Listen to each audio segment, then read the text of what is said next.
नमस्कार। निराला कंस्ट्रक्शन में आप सभी का बहुत बहुत स्वागत है।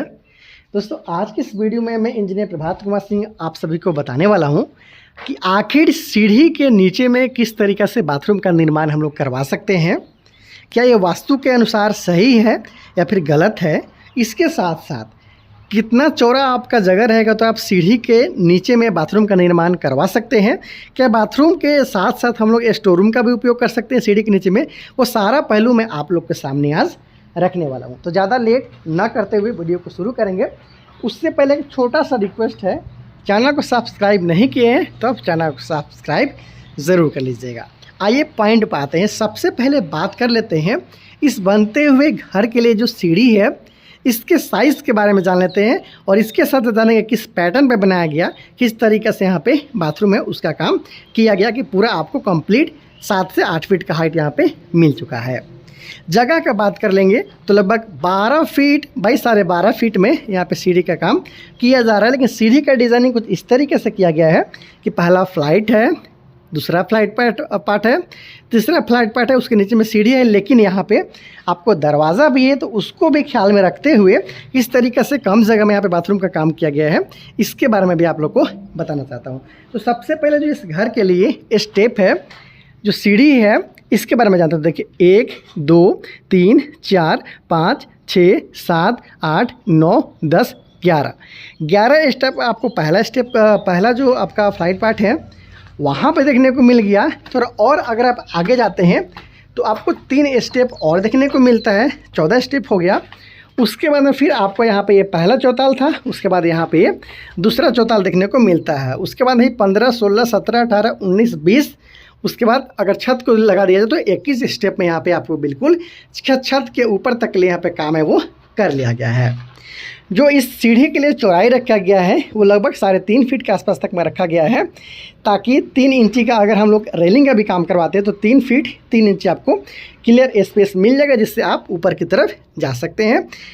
ट्रेड है जहाँ पे हम लोग पाँव रखते हैं वो 10 इंची का है, और जो स्टेप का ऊंचाई है जिसे हम लोग राइजर बोलते हैं वो 6 इंची का यहाँ पे रखा गया है। दोस्तों, अब हम लोग आते हैं पॉइंट पे कि सीढ़ी बनाने में आखिर लोग गलती कहाँ पे कर देते हैं और इस तरीक़े से सी शेप में यहाँ पे सीढ़ी का निर्माण क्यों किया गया। तो देखिए, जो हम लोग सीढ़ी के नीचे में बाथरूम का निर्माण करते हैं तो अगर हम लोग सिर्फ जो डॉगलेग सीढ़ी बनाते हैं, जो कि सिंपल सीढ़ी बनाते हैं, पहला फ्लाइट पार्ट, लैंडिंग, फिर सेकंड फ्लाइट पार्ट, तो हम लोग को उतना ऊंचाई नहीं मिल पाता है ना। इतना ही की ऊंचाई मिल पाता तो अब बाथरूम के लिए बहुत है ऊंचाई, देखिए इतना ऊंचाई मिल पाता तो बाथरूम के लिए ऊंचाई बहुत ही कम होता है, 5 से 5.5 फीट यहाँ पे ही मिल पाता।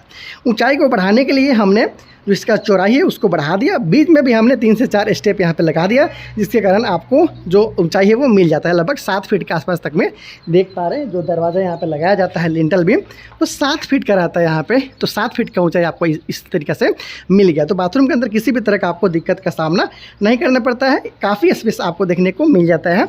और चौड़ाई भी आपको लगभग 4.5 फीट के आसपास तक में यहाँ पे इजीली आप देख पा रहे हैं कि मिला हुआ है दीवार को छोड़कर, मतलब अंदर 4.5 फीट। तो इस तरीक़े से सीढ़ी का डिज़ाइन करने के लिए हमें सी शेप या आप इसे यू शेप भी बोल सकते हैं। इस शेप का इस्तेमाल ज़्यादातर लोग करते हैं, क्योंकि हमारा यहाँ पे ये जो आप दरवाज़ा देख पा रहे हैं तो दरवाजे पे के लिए भी जगह छोड़ना था, इसलिए जो ऊंचाई है आप वहाँ पे देखेंगे तो फ्लाइट पार्ट ऊपर की तरफ गया हुआ है। उसके बाद बिल्कुल आपको 10 फीट जहाँ पे छत का ऊंचाई है देख पा रहे हैं वहाँ तक बिल्कुल आपको क्लियर दरवाज़ा के लिए आप जगह है वो मिल जाता है। मेन एंट्रेंस के ऊपर में इस तरीके से खाली जगह रहता है तो काफ़ी अच्छा अनुभव है वो आता है। इसको लेके वहीं तक इस बाथरूम का काम है वो किया गया है। तो आपने समझा यहाँ पे कि जो उसका ऊंचाई है, ये जो ऊंचाई है बाथरूम का ऊंचाई, वहाँ पे कंप्रोमाइज़ ना करते हुए सीढ़ी के नीचे में यहाँ पे बाथरूम बनाया गया। उसको सोल्यूशन के लिए चौड़ाई इसका ज़्यादा रखा गया है। एक बात और क्लियर कर दूँ, बहुत सारे लोगों के मन में कन्फ्यूज़न रहते हैं कि क्या सीढ़ी के नीचे बाथरूम हम लोग बना सकते हैं।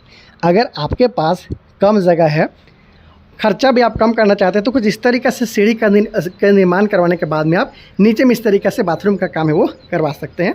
लेकिन बात कर लेंगे वास्तु के अनुसार, तो वास्तु के अनुसार सीढ़ी के नीचे बाथरूम बनाना बहुत ज़्यादा सही नहीं माना जाता है। अगर आपका बजट है, आपके पास वो ज़मीन है, तो आप इस तरीक़े से इस्तेमाल ना करते हुए सीढ़ी का कुछ अलग अपने जो दिशा है जो वास्तु के अनुसार वहाँ पे कराएंगे तो ज़्यादा अच्छा माना जाता है। लेकिन कुछ लोग वास्तु को नहीं मानते हैं तो उनके लिए एक अच्छा विकल्प हो सकता है। तो सीढ़ी हो गया, बाथरूम हो गया, साइड में जो जगह बचा, चलिए मैं आपको दूसरा एंगल से दिखाता हूँ। ये जो हमारा सीढ़ी है, इतना दूर तो हम लोग बाथरूम के लिए इस्तेमाल कर लिया।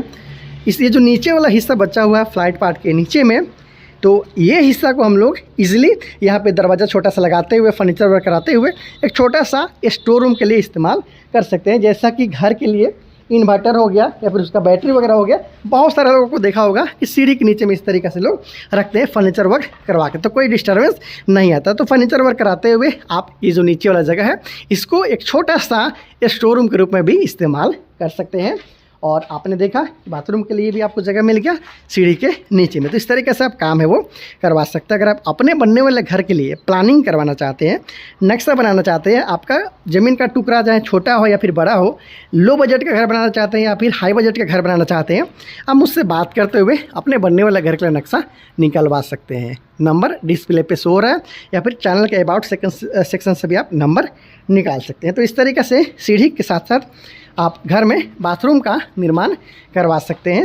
ये पहला फ्लाइट पार्ट हो गया और ये दूसरा फ्लाइट पार्ट हो गया और वो तीसरा फ्लाइट पार्ट हो गया। एक बार फिर से दिखा दे रहा हूँ ताकि आपको किसी भी तरह का कन्फ्यूज़न न रह जाए। ये फ्लाइट पार्ट हो गया, उसके बाद ऊपर वाला तला के लिए फिर आप यहाँ से कंटिन्यू सीढ़ी का काम है वो कर सकते हो इस तरीक़े से। तो दोस्तों, मैं डेली बेसिस पे आप लोगों के लिए वीडियो लाता हूँ, बताता हूँ, दिखाता हूँ, समझाता हूँ, हर तरह का घर आप लोग को दिखाता हूँ ताकि आपको अपने बनने वाले घर के लिए बहुत सारा आइडिया दिया जा सके। तो वीडियो अच्छा लगा है तो वीडियो को लाइक कीजिएगा और साथ साथ चैनल और सब्सक्राइब भी ज़रूर कर दीजिएगा। बहुत जल्दी मिलते हैं अगली वीडियो में। Thank you so much.